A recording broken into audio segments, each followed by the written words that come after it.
Here we find ourselves in a fine March morning out on Jamestown Island.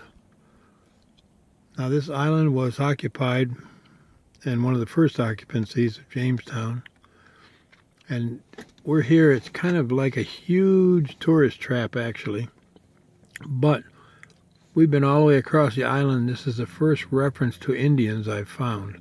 I'm here actually searching out the archaeological dig that they have found proof. They found one of the old forts out here, and they found proof from the diggings that there were Indians living inside the fort and were buried inside the fort. And one cold winter in about 1607, when they chanced to starve to death because of their overpopulation, they actually ate the dogs and the horses and all of the animals, domestic animals, and then later in the year turned to cannibalism, where they dug up the dead and ate the dead, buried Indians.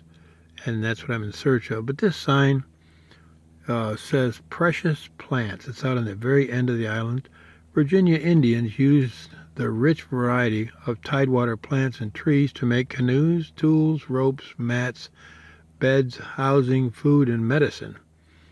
After a long ocean voyage, early colonists were understandably refreshed and astonished by the Virginian abundance.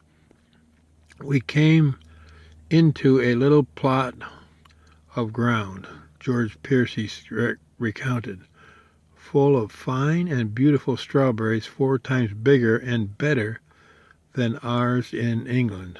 From the goodly tall trees to the fair meadows, Virginia resembles paradise.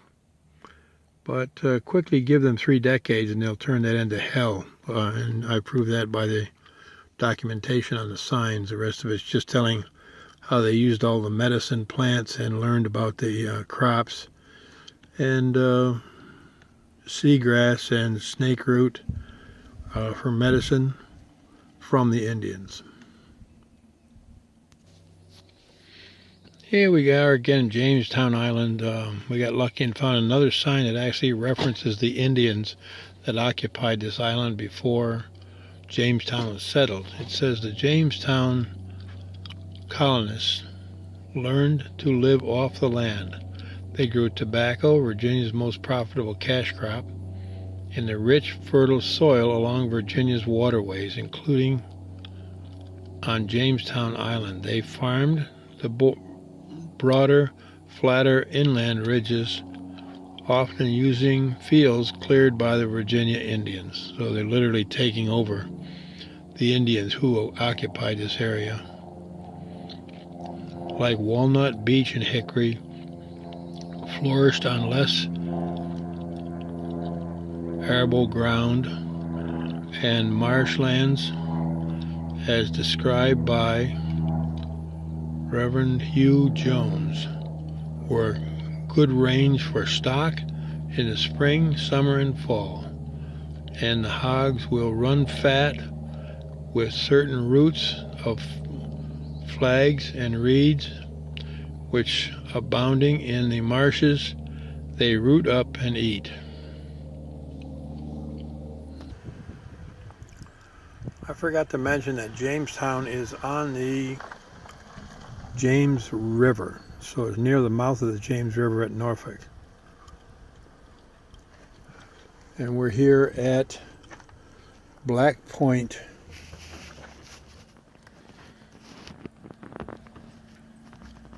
prehistoric Indian campsite hearth evacuated during the 1994 and 95 island survey.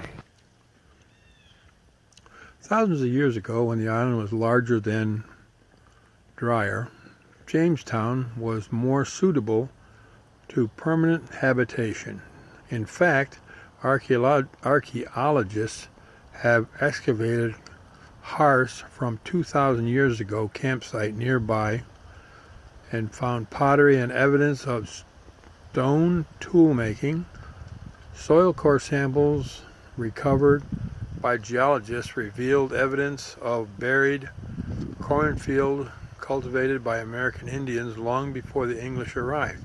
However, by 16 1807, the local Paspaca hunted and fished here, but did not occupy the island. When the colonists arrived, they presumed that the island was unoccupied, one of the prerequisites for the location of their settlement, not realizing the land was still in use. When they go a hunting into the outland, they commonly go out for the whole season with their wives and families at the place where they find the most game. They build up a convenient number of small cabins within they live during that season. Historical quote by Robert Beverly. Now, we're still on Jamestown Island, and like I was telling you, Jamestown has become one enormous tourist trap. And rightfully so. It is the birthplace of Europeans on North America. But our interests lie more in the effect on the native culture at the time. But man, you talk about a sprawling trap. I guess I have to apologize. I've sort of shown you this island in reverse. Part of the National Park Service. Man, I'm telling you, this is the front entrance. And this is enormous. This is just on the island. I'll try to capture the Jamestown Visitor Center on the other side as we leave. Now, as we look out at the James River, this had to be what the Indians had been seeing for thousands of years, except for that big ferry boat. Just absolutely pristine and gorgeous. And this is all tidal water, and it's brine water, also James water. This is probably more fresh, but it's brine from the sea, which isn't far away in Norfolk. And just another quick look at what the natives must have seen thousands of years ago. Paradise. Now we're still looking at the Jamestown Welcome Center, and I'm just trying to give you an idea how enormous this is. We're talking about one huge tourist trap, and like I said, rightfully so.